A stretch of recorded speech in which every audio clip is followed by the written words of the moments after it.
Pesta demokrasi di Indonesia kini tengah dilaksanakan. Sudah pasti seluruh rakyat Indonesia sudah mempunyai pilihan dari ketiga paslon untuk jadi pemenang pada Pilpres di tahun ini. Namun jika dilihat dari sisi supranatural, banyak sekali yang mempertanyakan soal pemenang Pilpres dari sisi tersebut. Dan pada kesempatan kali ini, tim Cumi-Cumi.com pun berkesempatan mewawancarai sosok ahli tarot Denny Darko yang mencoba untuk menerawang sosok capres yang akan jadi pemenang pada Pilpres tahun ini. Disclaimer, video ini dibuat tanggal 13 Februari 2024 di malam hari, maka belum ada yang dicoblos kecuali yang di luar negeri, dan saya sih sebenarnya sudah prediksikan ya. Dan ini semua masih akan tetap sama dengan prediksi saya, di mana 02 Prabowo Gibran akan mendapatkan suara yang tertinggi. Apakah satu putaran? Nah, ini ada di akhir nanti. Saya melihat dua paslon lain ini nggak akan ada yang jadi oposisi. Mereka pasti akan merapat pada kekuasaan. Bukan karena mereka ini mengemis kekuasaan, bukan karena mereka ini menginginkan jatah kekuasaan, tapi yang mengetahui bahwa untuk bisa menghadapi Indonesia, menghadapi percaruan politik yang akan dihadapi Indonesia, maka ini perlu partisipasi semua pihak. Dan kita tahu 6 orang ini adalah 6 orang putra-putra terbaik bangsa. Kalau nanti dilihat akan seperti apa, saya melihat negara ini masih akan tetap menghadapi tantangannya, tapi akan lebih mudah karena kita akan memiliki pemimpin yang memiliki keberanian untuk mengatakan tidak kepada tekanan dari bangsa asing yang ingin mempergunakan bangsa Indonesia. Tapi yang pasti Indonesia dengan negara yang ini konon termasuk yang terluas, ke berapa 5 ya kalau nggak salah, dengan jumlah penduduk yang terbesar nomor 4 kalau saya tidak salah juga, tapi merupakan negara dengan penduduk muslim terbesar di seluruh dunia. Maka saya pikir akan ada banyak kecemburuan jika melihat Indonesia ini semakin maju dan semakin menuju ke cemerlangnya Indonesia di Indonesia emas ini nanti.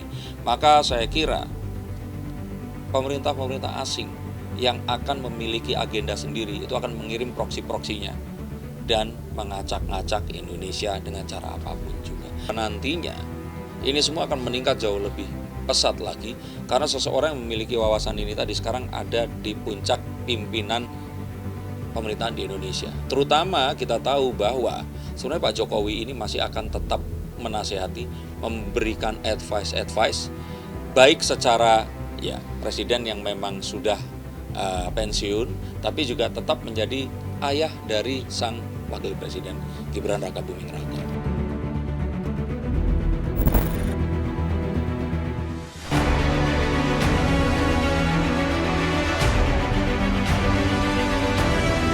Hanya sekedar ngejak konten. Kalau salah ya salah. Bisa berlatih. Mau tahu cerita lebih dalam tentang selebriti dan public figure? Saksikan bersama saya Vista Putri pukul 18.00 hanya di Cumi. Visit di Cumi-Cumi.com. Di tengah semarak Pilpres tahun 2024, beredar sebuah unggahan video di media sosial yang menampilkan hasil perolehan sementara pemungutan suara pemilihan presiden 2024 di 6 negara berbeda, yakni Malaysia, Korea Selatan, Jepang, Arab Saudi, dan Taiwan. Namun faktanya, unggahan video yang menampilkan hasil perolehan suara di 6 negara tersebut tidaklah benar. Meski banyak sekali isu miring soal hasil perolehan pemungutan suara tersebut, namun antusias Pilpres di luar negeri turut dirasakan oleh jajaran selebritis tanah air yang tengah berada di luar Indonesia.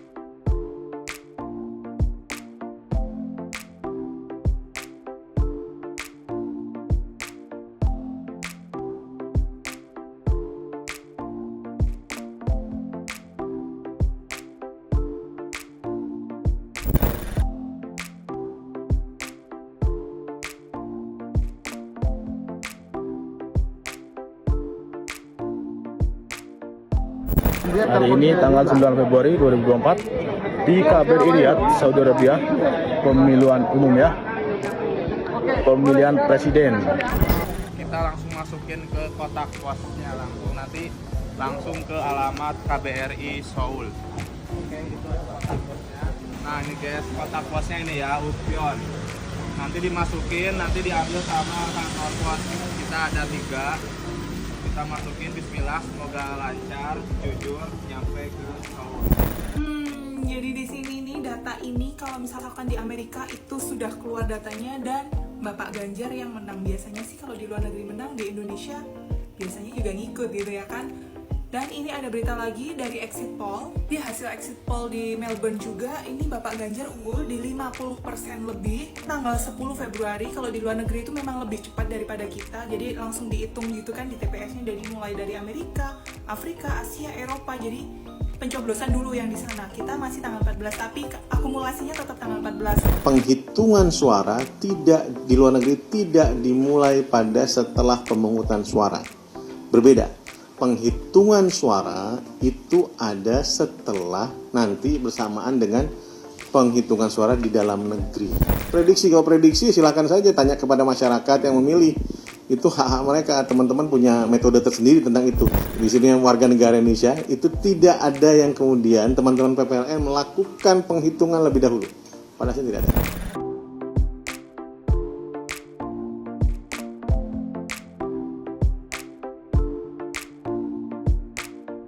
Jumpa dengan Putri Cinta Uya Kuya. Halo Pak. Alhamdulillah saya baik. Ya saya di sini dalam rangka lihat anak saya. Kebetulan sedang kuliah kemarin ini libur dan kurang sehat, dirawat. Jadi saya kesini datang untuk temenin anak saya. Dan juga saya bilang sama papanya Angga bahwa Angga ini lagi kurang sehat. Selama aku di Amerika, aku bersyukur banget udah dapet kesempatan. Aku tetap bangga banget